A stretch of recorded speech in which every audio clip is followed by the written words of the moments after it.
welcome. I would like to welcome you to yet another episode of the Unpopular Podcast. It's your boy, Jalen. If you do me a favor, please subscribe to wherever you're listening. Please subscribe to wherever you're watching. It would definitely mean a lot to me. But where we'll start is this. So we're underway. You know, March Madness is underway. You're getting the upsets left and right. And people are saying, you know, we've never seen upsets like that. We've never seen this many higher seeds get upset. I mean, Ohio State loses to Oral Roberts. Virginia loses to Ohio. Illinois loses to Loyola Chicago. Just the other day, Iowa lost to they lose? Oregon. And, you know, people are wondering, why are we seeing this many upsets? And honestly, when you really sit back and think about it, I don't think they're really upsets at all. And I'll say it in a standpoint like this.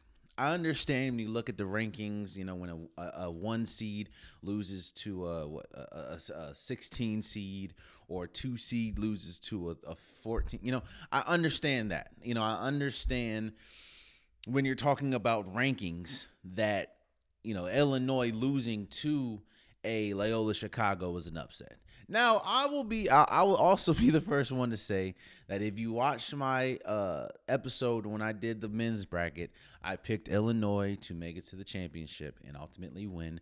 I know I've been talking about Gonzaga this entire year, but I just wanted to go on a limb. I saw what I saw from Illinois in the conference championship, and it was hard for me to not pick them, even though I should have gone with my first pick, because Gonzaga's looking crazy right now. Like, Gonzaga looks unstoppable. But that's not why we're here.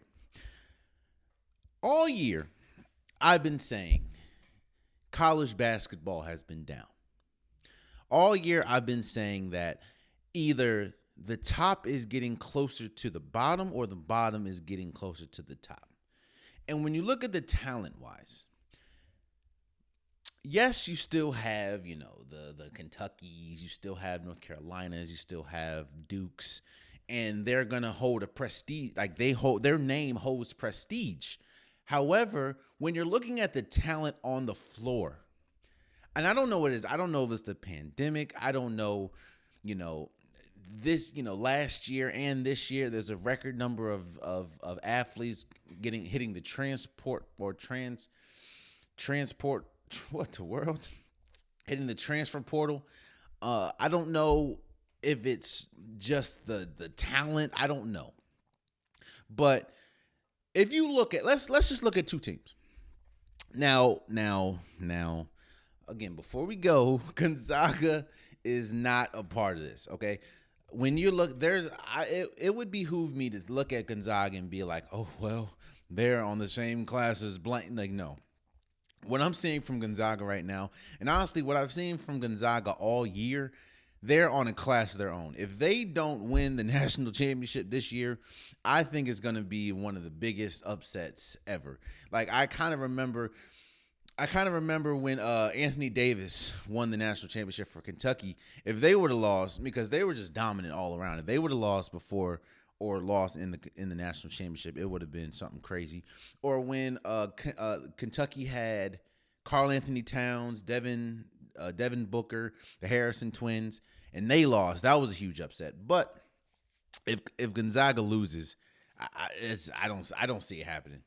And we'll talk about that in a second. But when you look at the talent, that. Let's just go with Oral Roberts. Look at the talent that Oral Roberts has, and look at the talent that let's look at Virginia.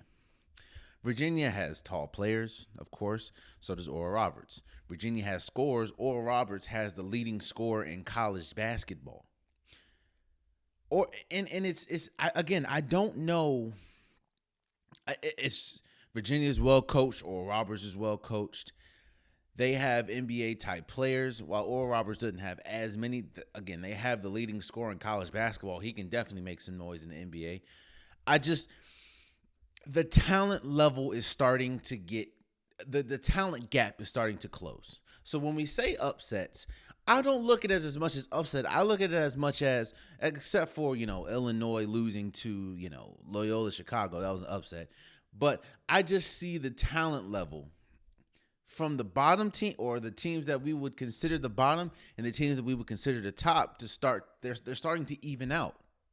Like, we can't look at Abilene State and be like, or Abilene Christian, I'm sorry, and look at Texas and be like, well, that's a huge upset.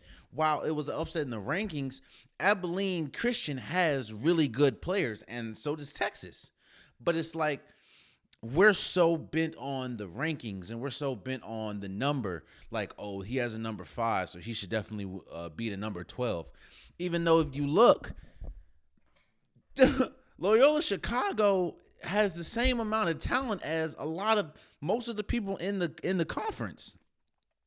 And it's, again, I'm not saying that teams aren't better. Clearly, I'm not saying that. But when you look at Iowa, I understand what happened with VCU and their game getting canceled, so Oregon has an automatic bid up. But you can't tell me that there's a huge discrepancy between the talent that was on Iowa and the talent that was on Oregon. Like, even though, and the Pac-12 is killing it, by the way. The Pac-12 has 4 teams in the tournament right now, or 9 or something like that. Like, and even though the score was just out of control, you can't tell me that the talent that Kansas had this year is so much worse than the talent that was on USC. So what I'm saying is, we're talking about upsets, and we're talking about, we're fine. At least this year. I'm not saying that it won't change. I'm not saying that the Blue Bloods won't come back and just be what they usually are. I'm not saying that this is the norm, but at least for this year, we're getting parity. And it's not like, outside of one team, maybe 2, you know who's going to win. I mean, you don't know who's going to win going in. And that's because the talent gap is starting to close. So when you look at Iowa losing to a Loyola Chicago, you're like, wow, Iowa should have just destroyed them. I mean, no, Illinois should have just destroyed them. No, they shouldn't have.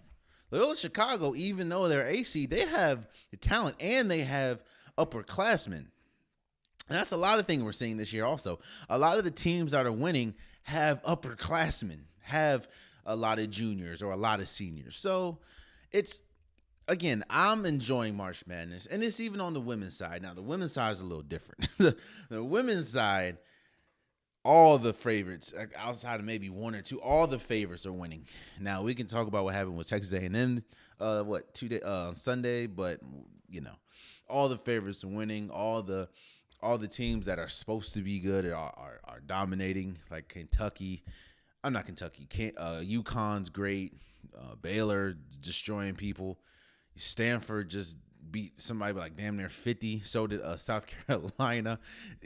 The women's side, there ain't no parity. If your number is above the other number, you gonna win. But it's just on the men's side. And I've been saying this. And this one reason why I said that I think you're going to get more excitement from the women, especially if you're not a fan of parity. Because a lot of people say that they're a fan of parity until you look at college football and you see Alabama's are always at the top, or Auburn's always at the top, or LSU, or Clemson. Like, and they're still getting, some of the most ratings in the league. I mean, in television. So people that say they love parity, yet they don't watch if their team or if the top team's not in there, it kind of questions, do you really like parity or not? But like I said, man, college basketball, it was down this year. And I'm not saying that to say that March Madness has not been exciting, because it's been exciting watching Oral Roberts, be a Cinderella story. It's exciting watching Loyola Chicago make it to the Sweet 16. It's exciting, even though my North Carolina got destroyed by Wisconsin. It's exciting to see, not knowing who's going to win and just watching 2 pretty even teams, even though the numbers or the rankings don't really say that. Watching 2 teams go up against each other, and it's fun to watch. Now, I said we'll talk about it in a second, but at this point, there's no parity, in my opinion, when it comes to who is the best team in the country when it comes to men's college basketball, and that is Gonzaga. Now, here's the thing. A lot of people are asking why Gonzaga is this good. We've seen Gonzaga. Hell, Gonzaga's made it to the championship, and they lost against North Carolina. They're always a game or two away from making it to the national championship. So a lot of people are asking why now. Why is it that Gonzaga is this much better now? And here's my theory. Gonzaga is used to having upperclassmen. They're used to having solid players.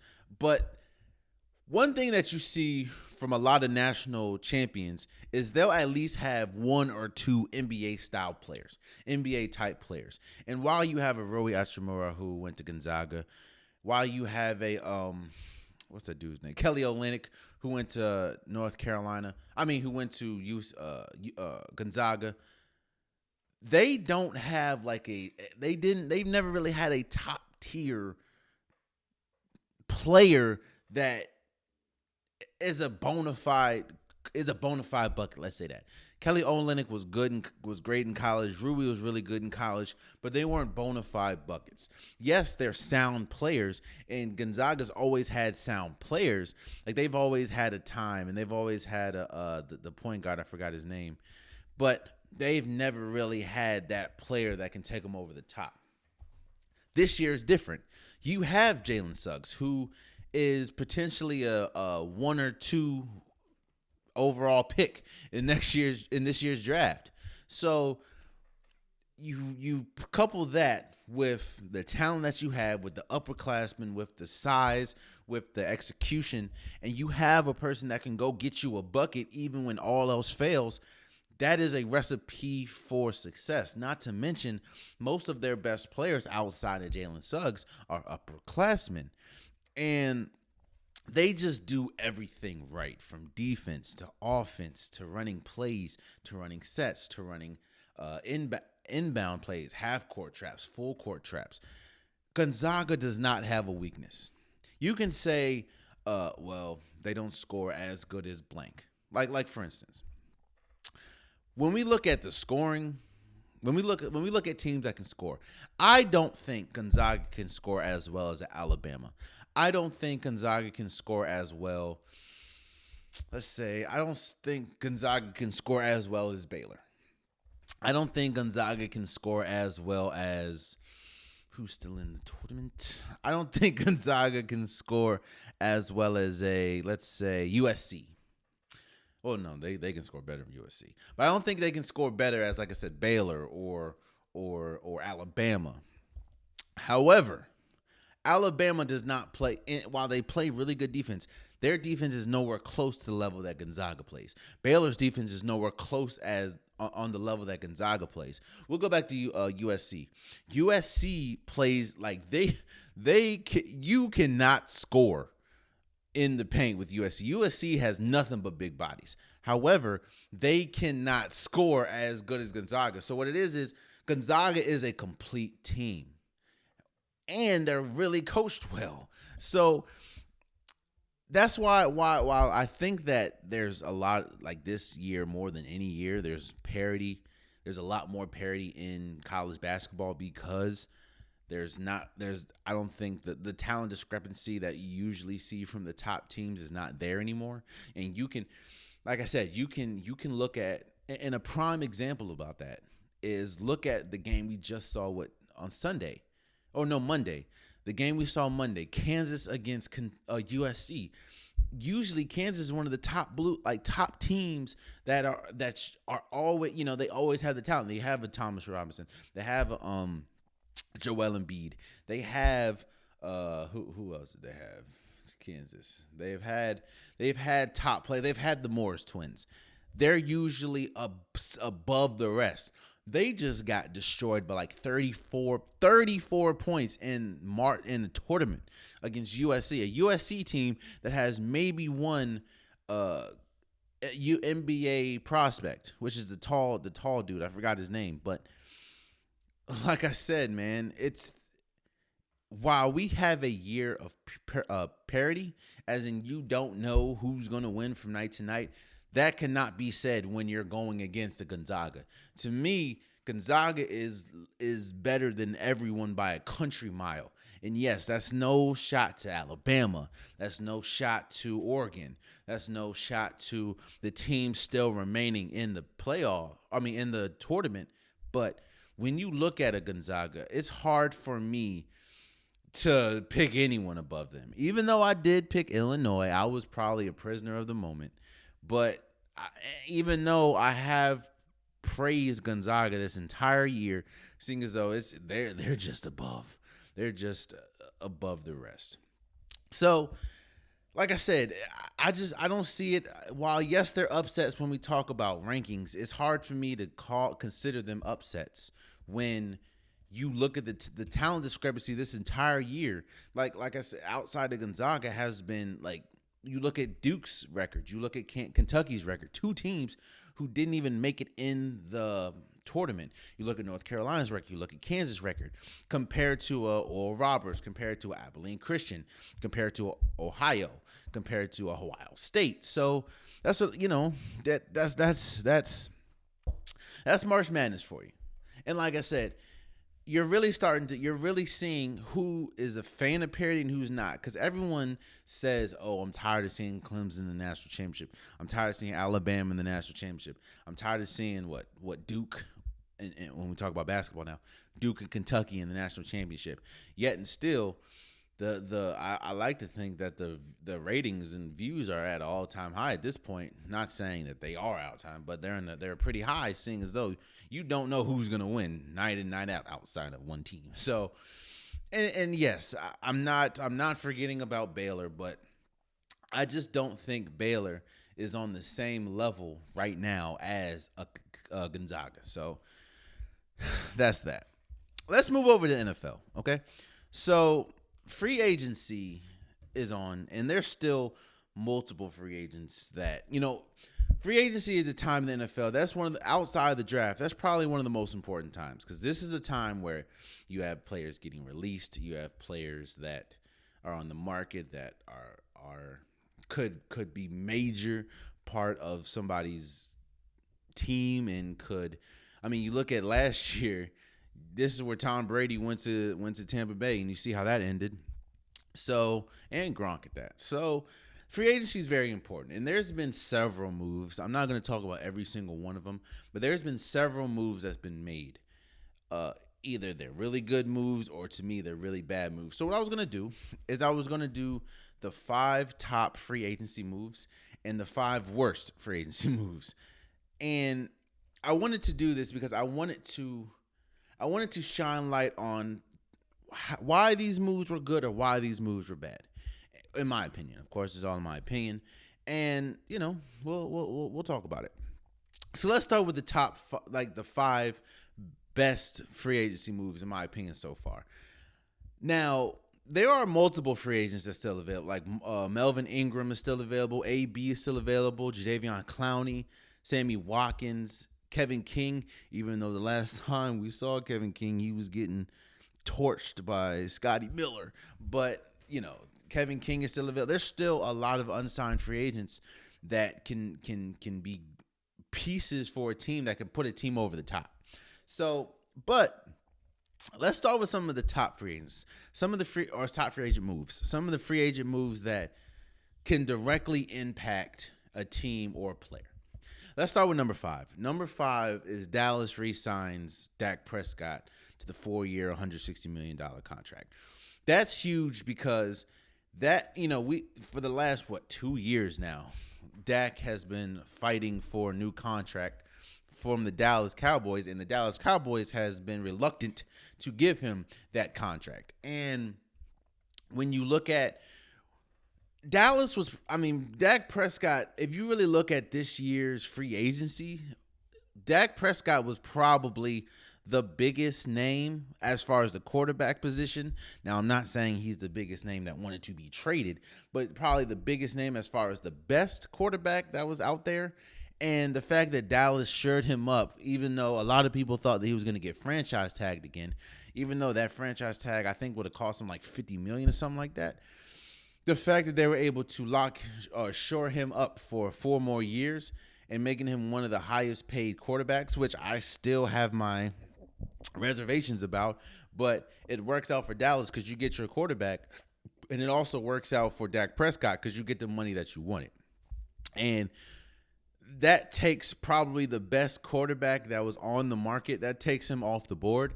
And now you're pretty much, other teams are, okay, well, we're not getting Dak, so let's see where it goes from there. So that's why I think that's number 5. I also think it's number 5 and not higher because everyone pretty much knew Dak Prescott wasn't going to leave Dallas this year. Now, we didn't know if he was going to stay another year as far as after this year, if they would have franchise tagged him. But most of us knew Dak Prescott was going to be a Dallas Cowboy next season. We just didn't know if it was going to be under a contract or if it was going to be under a franchise tag. And the fact that they were able to get a contract done, it works out for both parties, I guess. So that's number 5. Number 4, I have New York signs Kenny Galloway, 4 years, $72 million contract. The reason why Kenny Galloway was the best wide receiver on the market. You can talk about AB. You can talk about Corey Davis. You can talk about a whole bunch of other wide receivers. But Kenny Galloway was the best wide receiver on the market. And the fact that the New York Giants picked him up, it really says a lot about that move from the Giants standpoint. What they're saying is, while we trust Daniel Jones, he's also on the clock because, and when I say on the clock, as you give him Kenny Galloway, they also signed Kyle Rudolph. You have Darius Slayton. You have Sterling Shepard. You have Ingram. You have and Saquon Barkley's coming back. You have so many offensive weapons, and I think that in the draft they're really gonna hone in on the offensive line and the offensive line pretty much. And of course, you re-sign Leonard for the defense. What you're pretty much saying is, look, we're giving you all the pieces. If any of the top quarterbacks, and I don't think nobody thinks that Daniel Jones is a top quarterback, but if you give Russell Wilson, Darius Slayton, Kenny Galloway, Kyle Rudolph, Ingram, and Saquon Barkley, that is a squad right there. Give any of the top quarterbacks that amount of talent around him, they're going to make something happen. So what they're saying is, okay, we're putting all our chips in the middle, and Daniel Jones, you have to lead us to victory. If you don't, then we're going to be on the market for a quarterback. Because a lot of times we looked at Daniel Jones, we said the same thing. All right, well, Daniel Jones is still young. He doesn't really have help around him outside of Saquon Barkley, who got injured.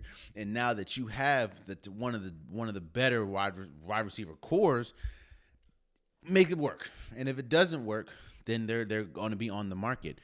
And I think that this is a play. Kenny Galloway probably chose them due to the money, because you heard teams like Seattle looking at him. You heard teams like the Ravens looking at him. You heard teams like the Packers looking at him. So I think it works.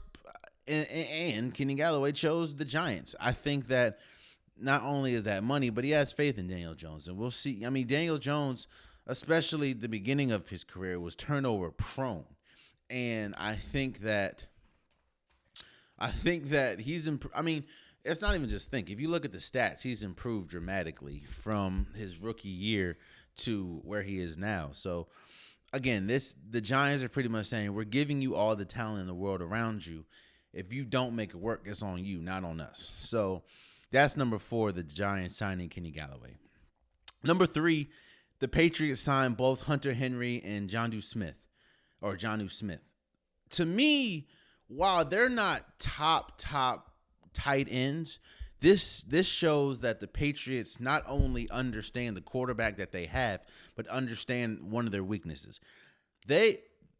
When you look at Cam Newton's success back in 2015 when he won the MVP, when he got the Panthers all the way to the Super Bowl, one thing that you saw is Cam Newton thrived on throwing the ball to Greg Olsen. And most of his targets were to Greg Olsen. And the Patriots, especially last year, and actually the last few years, they've been one of the worst teams as far as production from the tight end position. And while Hunter Henry isn't a top tight end, neither is Jonnu Smith, they're still high-end tight ends. And what you're doing is you're pretty much saying, and while I do think that they're still going to draft a quarterback, what you're saying is, okay, we have Cam Newton at least for one more year.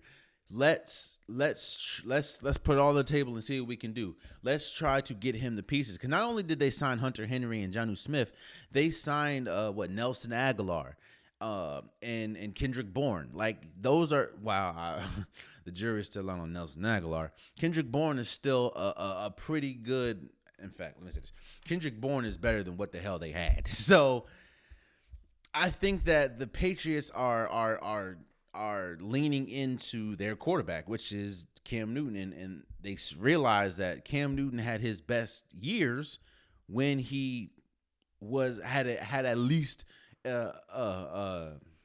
dependable tight end, and now he has two.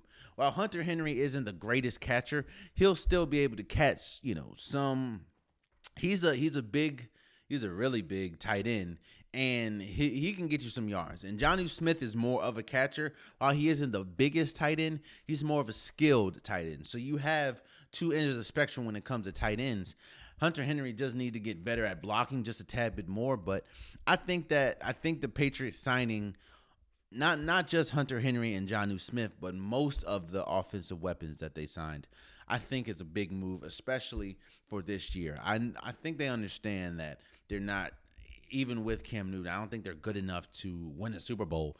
But I think that with the pieces that they have, and Cam Newton having a full offseason that isn't rehab, a full offseason of training, and then of course the training camp and maybe preseason, I think that the moves that the Patriots made will at least get them back into the playoffs. So that's that.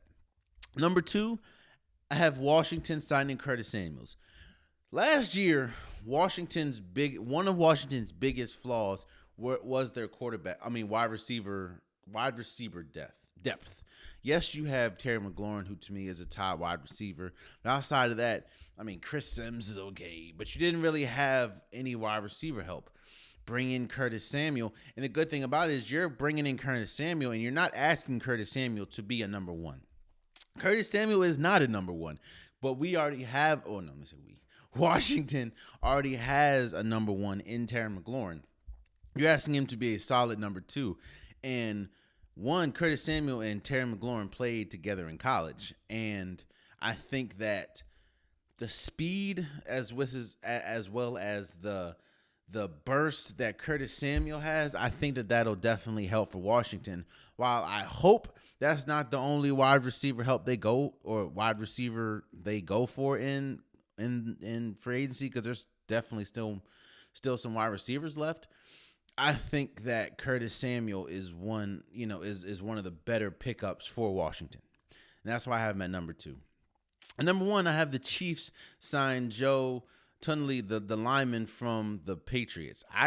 We all saw how bad the Chiefs' offensive line was in the Super Bowl. Hell, that was the first game in his career that he started that Patrick Mahomes failed to reach the end zone. And we see how many times he got sacked or rushed. And I think signing one of the top offensive linemen, now I don't think that solves all their problems, because they did just release Eric Fisher and another lineman. I think signing one of the top linemen, especially one from the Patriots, and we know how good the Patriots line's always been, I think that definitely is a huge step in the right direction for the Chiefs. I hope that that's not all they do, because like I said, that's just one lineman, and it's not the entire line, but it's majority of the line. You need a little more line work, but I think Joe Tourney definitely is a huge get for the Kansas City Chiefs. So those are my top 5 top free moves. Of course, there's a lot more that I like. Like, I like Seattle getting Gabe Jackson. Even though Gabe Jackson isn't the best offensive lineman. It definitely helps Seattle's offensive line. I like, of course, J.J. Watt going to the Cardinals. We talked about that. While I don't think it was the best move, I do think it does help the Cardinals. I also like A.J. Green going to the Cardinals. I think that was a big sneaky move that they did. So there's a lot of free agencies. There's a lot of free agent moves that I like, but to me, those were ones that stuck out. There's also a couple that stuck out in the worst way for me. And now I'm going to give you my top 5 questionable, I'm not going to say worst, questionable decisions as far as free agency. And let's start with number 5. The Raiders signing Kenyon Drake. This is not an indictment on Kenyon Drake. Kenyon Drake, who played for Arizona, is a really good back. He's quick. While he isn't the largest, he's able to take hits and bounce off hits. Kenyon Drake is a really good running back. The reason why I think this is one of the most questionable or quote unquote worst free agent moves is I don't understand what the Raiders are doing. The Raiders, you trade away or release a majority of your offensive line this offseason. You also have Josh Jacobs, who is one of the top running backs in the league, even though he's young. So why is one of your biggest moves getting Kenyon Drake when you have to shore up the offensive line again? You give up Nelson Aguilar is gone, so you have to get another wide receiver in there. I don't understand why you pick up Kenyon Drake for the amount of money that you give him too. Like I don't understand that when the moves before that says, okay, well, we're going to dial back on the run game because you pretty much decimate your offensive line, but then the first big acquisition is a running back after you have one of the top running backs in the league. I don't really understand that. Again, this is not an indictment on Kenyon Drake because Kenyon Drake is a really good back, but Kenyon Drake has also dealt with injuries as well. So I just don't get it. I don't know what's happening. Not to mention, you're saying that I don't know, because like I said, I just don't understand what the Raiders are doing because you don't have a backup outside of Marcus Mariota, but you're telling Marcus Mariota that you have to take like an $8 million pay cut or you're getting cut, which means that once you release, because I wouldn't take no $8 million pay cut, once you release Marcus Mariota, you don't have a reliable backup quarterback for Derek Carr. And while I don't think Marcus Mariota is a top tier quarterback, I think he's really good when it comes to a backup. I mean, we saw what he did that Sunday night, I believe. So I just don't understand what the Raiders are doing. I really don't. So that's why I have them at number 5, signing Kenyon Drake. Number 4, I have the Tennessee Titans signing Bud Dupree. Here's the thing. I don't think they're really that just to me doesn't this move doesn't scream awareness. And when I say that, the last time the Titans made a big move for a big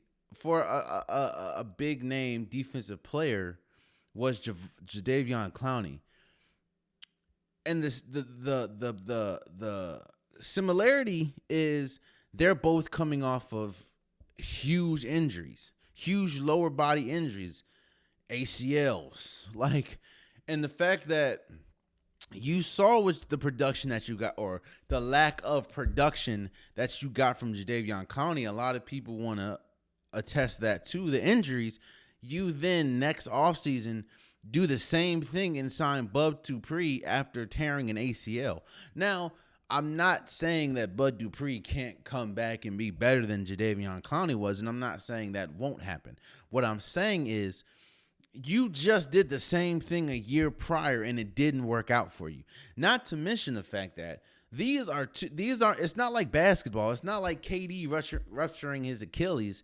Like, that's not that. I mean, basketball isn't a hugely contact sport like football is. And while a player like KD or a player like Klay Thompson can bounce back and still be as great as they are, you don't really see, once a player tears their ACL, you don't really see them be as great as they were. And you're signing Bud Dupree to a top tier contract. I don't think you're going to get top tier production, seeing as though he is coming off a torn ACL. And I just don't get it, because you just did the same thing a year prior with Jadeveon Clowney, and it didn't work out for you. Now, again, I'm not saying that Bud Dupree ain't going to work. I'm not saying that Bud Dupree isn't going to be better than Jadeveon Clowney. I'm not saying that. But what I'm saying is, it just doesn't seem like you're too aware of the mistake that you just made, because you just did it again. So that's all I'm saying. That's why that's number 4. Number 3, I have Juju Smith re-signs with the Pittsburgh Steelers. This, to me, has nothing to do with the Pittsburgh Steelers. This has everything to do with Juju Smith-Schuster. This move screams a couple things. It screams that Juju Smith realized that he didn't have a huge market. And this also shows, which you're seeing a lot of people signing 1 or 2 year deals, is because we all heard the ESPN $110 billion contract that they signed with the NFL. And I think the Super Bowl will be on ESPN in 2022 or 2024, something like that. So I think that a lot of players are anticipating that after a year, the salary cap will go up due to the contract that they just signed with ESPN. Here's the thing, though, man. And I think that is probably one of the biggest reasons why Juju Smith re-signed with the Steelers, because you look and it's like, okay, I don't have a big market. Juju Smith, while he can be a top receiver, he has not been a top receiver, in my opinion, ever since AB left and he had to resume the position of the number 1. It just hasn't worked out. He hasn't been great. And when I look at, like I said, when I look at what's going on, it's like, you signed with the Pittsburgh Steelers because you know the organization. The organization hasn't failed you. You still believe in Big Ben. And while that's cool, it's head scratching when you hear about the teams that wanted Juju Smith. And I kind of understand why you didn't choose the Ravens, seeing as though the Pittsburgh Steelers Ravens rivalry. I get that. But when you have the Ravens that want you for $1 million more, and you have the Kansas City Chiefs that want you for $1 million more than what the Pittsburgh Steelers had, it boggles my mind. And what also boggles my mind is, if you're anticipating that the cap was going to go up next year and you're going to be able to capitalize on that and get more money, why not take this year to go to an organization that can at least win you a championship? Because I think Juju has a better opportunity making it to a Super Bowl in Baltimore or Kansas City than he is at this very moment in Pittsburgh, especially when we look at who's at the quarterback. Now, you can say, and I think this is a tired argument, but you can say Lamar Jackson can't throw the ball, even though he's statistically, he's had some of the most throwing yards last season. But why would you pick? And here's the thing, you'll still be able to capitalize on that big deal a year after. You would be on a different team. Why would you choose Pittsburgh over Kansas City Chiefs, especially when we see what that offense and with that quarterback is doing with a Tyreek Hill, with a Travis Kelce. Hell, we saw what he did with a Sammy Watkins. Like, or Harmon. I just don't get why you would. I understand, it's just 1 year and you don't want to learn a new playbook, and you're familiar with the organization that is the Pittsburgh Steelers. But I thought the name of the game was winning a Super Bowl. Not to mention, if you can say it was a money ploy, you would have gotten more money other places. And of course, if you're trying to capitalize on the big payday that's supposed to be coming next season, you can capitalize on that as well. I just don't understand it. I mean, I understand the familiarity. It is what it is. I just don't understand. Number 2, and is back to Washington. Washington signing Ryan Fitzpatrick. Here's the thing. All I've heard, we all know, they released Alex Smith. We understand that Washington's biggest Achilles heel or biggest problem last year was their offense, was the quarterback position and the wide receiver position. You address the wide receiver position in getting Curtis Samuel. While he's not a top wide receiver, and I think that, if you're going to pay Curtis Samuel as much as you're going to pay Curtis Samuel, why not go for Juju Smith-Schuster? Why not go for, an AB or I don't know. Why not go for a Corey Daniels or whatever, Corey Davis or whatever? But you get Curtis Samuel. I'm not upset with that. When you look at the quarterbacks, here's the thing. Ryan Fitzpatrick is not bad. He's not. I mean, he's had flashes. We know this. But I think he's been in the league for 14 seasons and has been on 9 different teams. We've seen what Ryan Fitzpatrick is as a starting quarterback, and that is not good. Ryan Fitzpatrick is a bona fide backup quarterback, which is okay.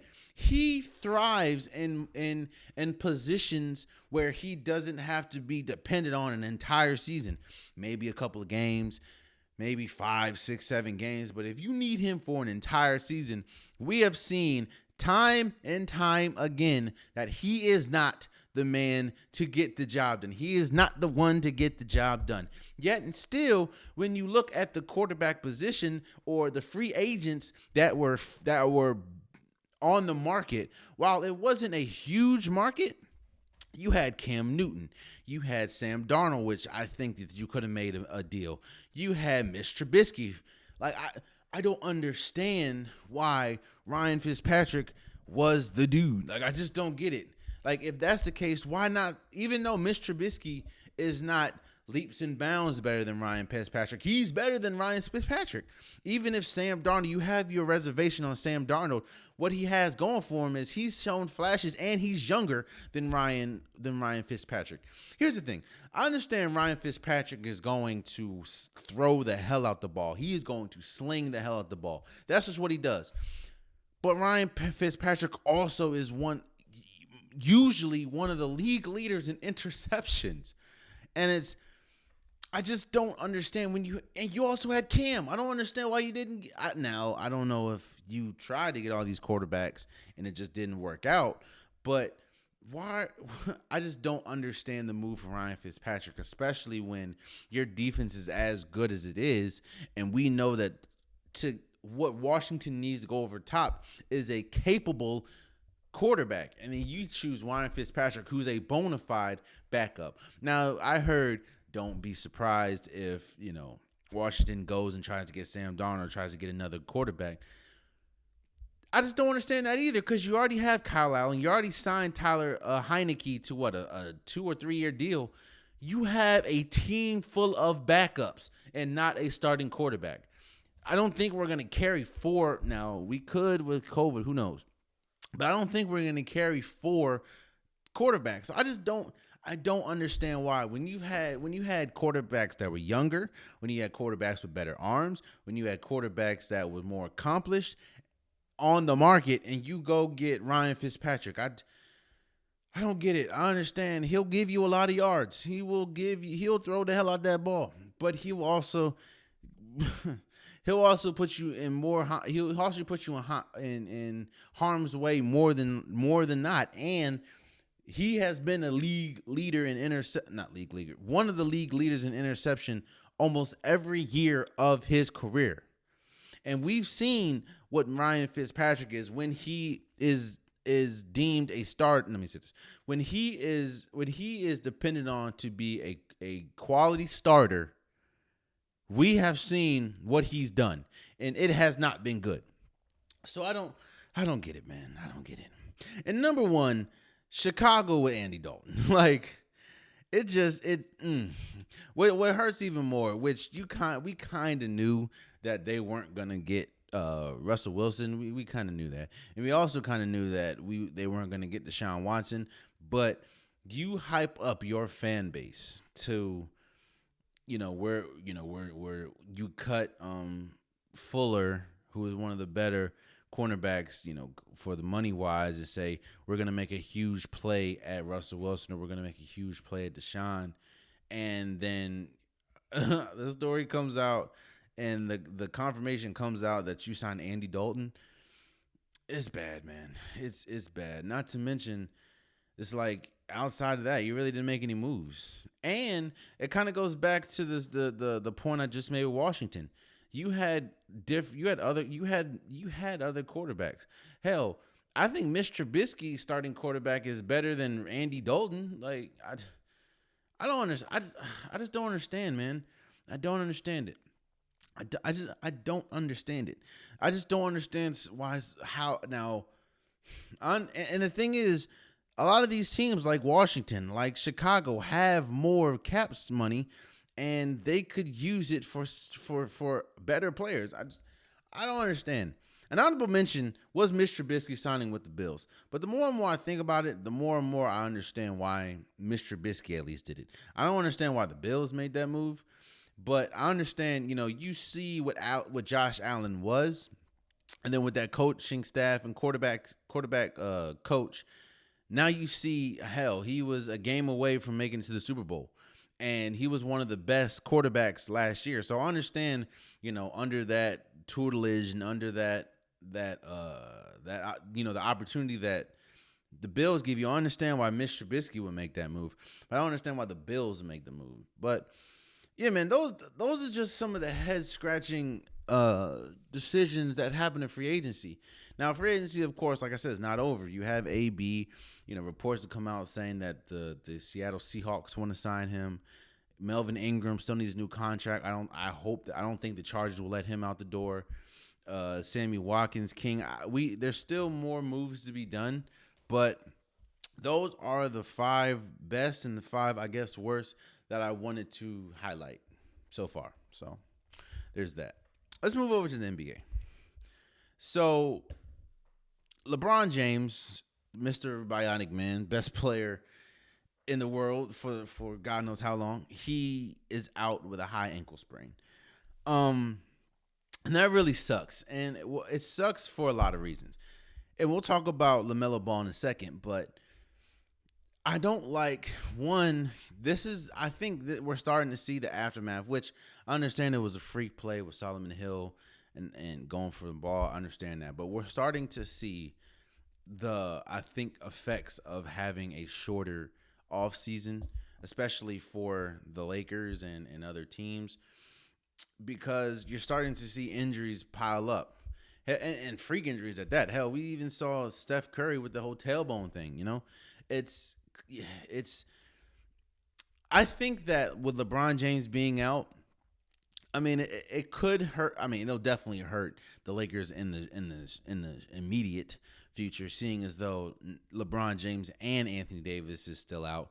But, I think that the most important thing is getting LeBron James and Anthony Davis healthy for the playoffs. I think if they're healthy for the playoffs, then it shouldn't be a problem because, like I said, they're still top. Now, I will say this. Anthony Davis, I think he needs to – I would hope that he can play a couple games before the playoffs. Because I think Anthony Davis has been out for so long. It's kind of like KD. I think they've been out for so long. I think that they'll need a couple games. I don't want their first games back, which it could be because they're both great, and they're both Hall of Fame level talents. But it would be really tough for their first games to be playoff intense games. So I think, with LeBron James being out for 3 to 4 weeks minimum is what they're saying. I think that this gives him time to rest because, like I said, the Lakers just came off of winning the championship and had the shortest offseason than anyone. You know, and it sucks that LeBron James had to take this break due to an injury. So I think that the time will do him good.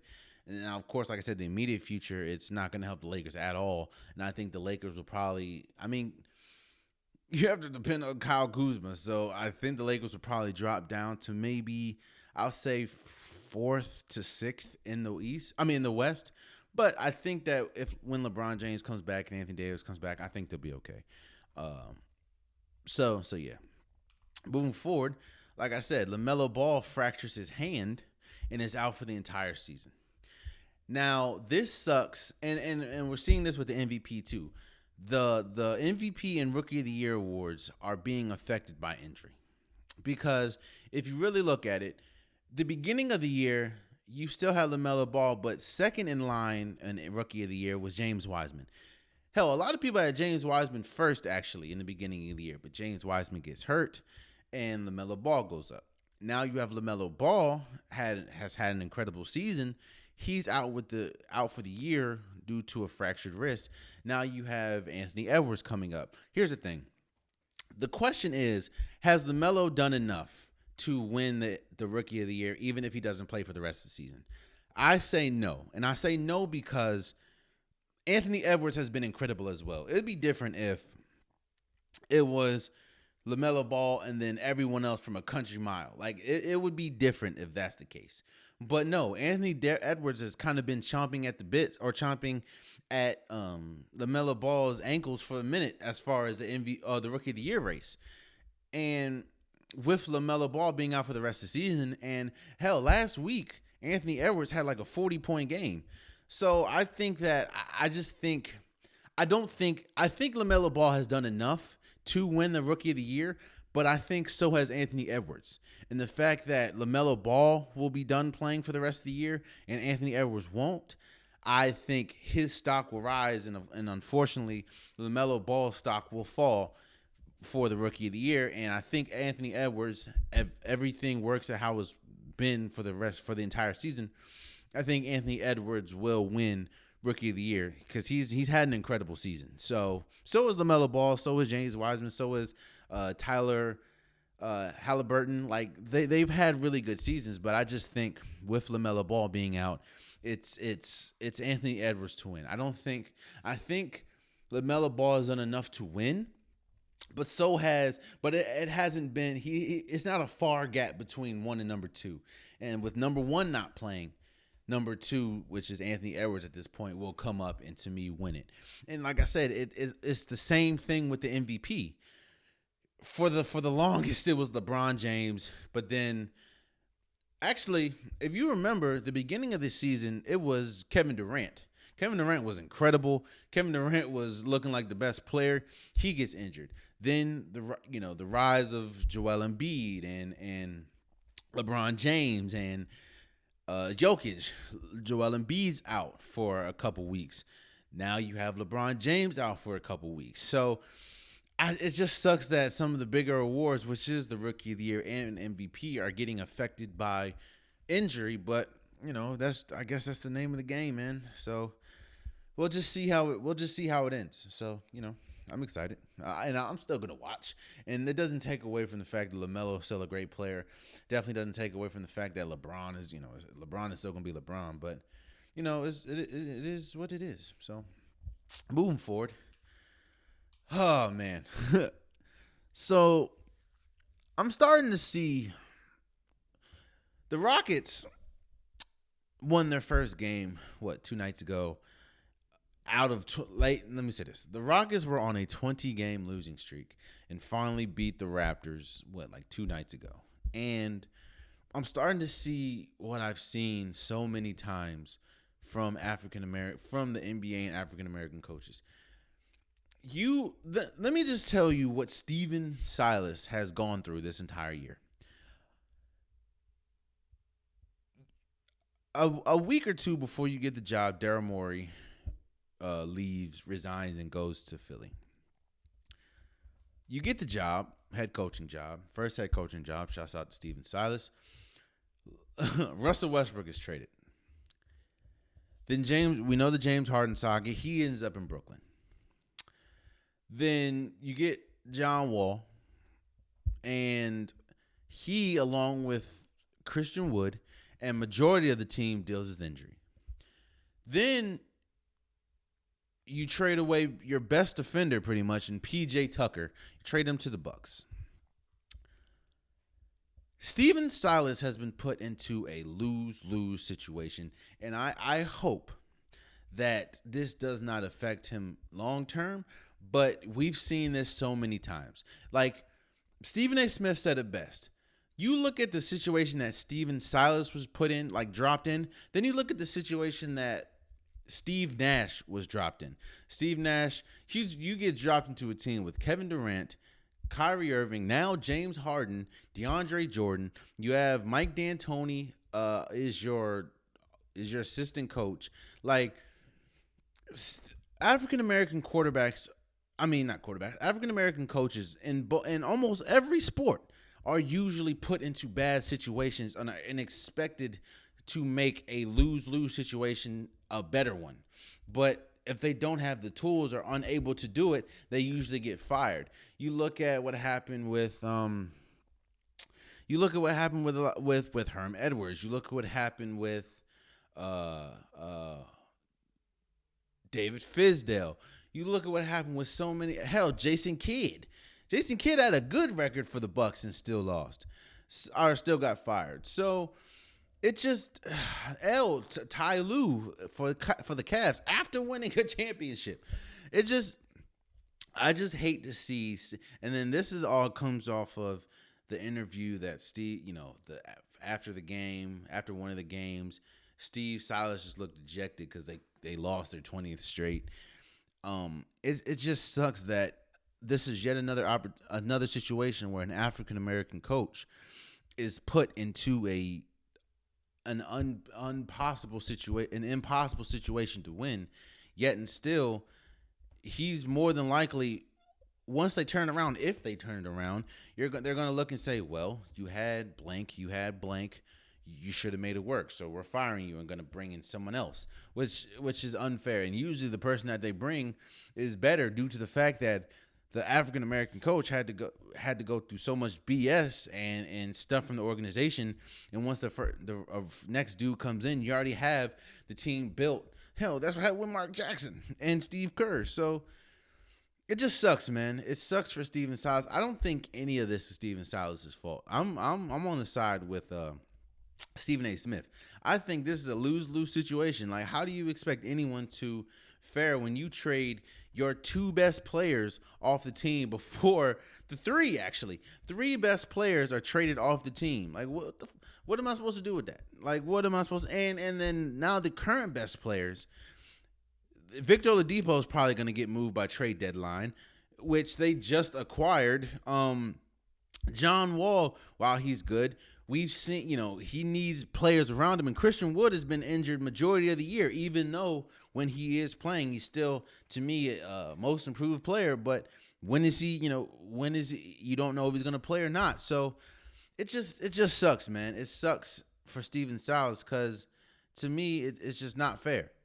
But, we'll see how it goes from there.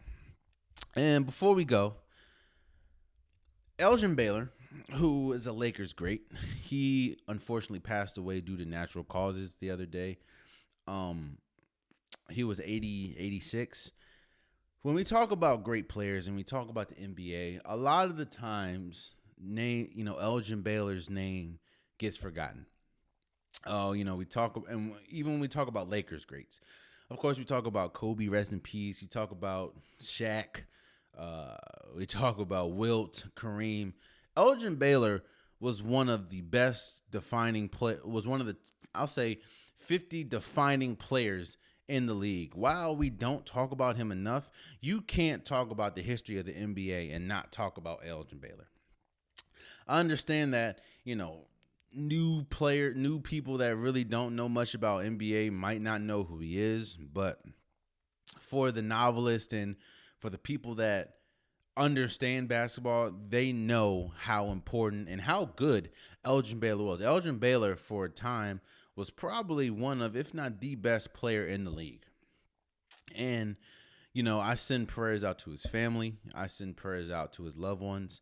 And I wanted to end the show with an acknowledgement of Elgin Baylor. So rest in peace to Elgin Baylor, one of the greatest basketball players to ever live, one of the greatest basketball players to ever step foot on the court. And, rest in peace, Elgin Baylor. And there you have it. That has been this week's episode of today's episode of the Unpopular Podcast. Again, please subscribe to wherever you're listening. Please subscribe to wherever you're watching. I will come over, still listen to where you're listening, but come over to the YouTube. Please click the subscribe. I would love you to get the full experience of the show, but I appreciate you guys. Love you guys, and until next time. Oh, and I'm still doing the 2 episodes a week. Don't worry. However, I'm going to change the dates. Like I said, I'm going to start dropping Wednesdays and Sundays instead of Wednesdays and Saturdays. I'm sorry, instead of Tuesdays and Saturdays, because I just think the Tuesday and Saturday are kind of too close together. So Wednesdays and Saturdays, I'm going to be dropping 2 episodes a week again. So I appreciate you guys. Love you guys. And until next time, much love.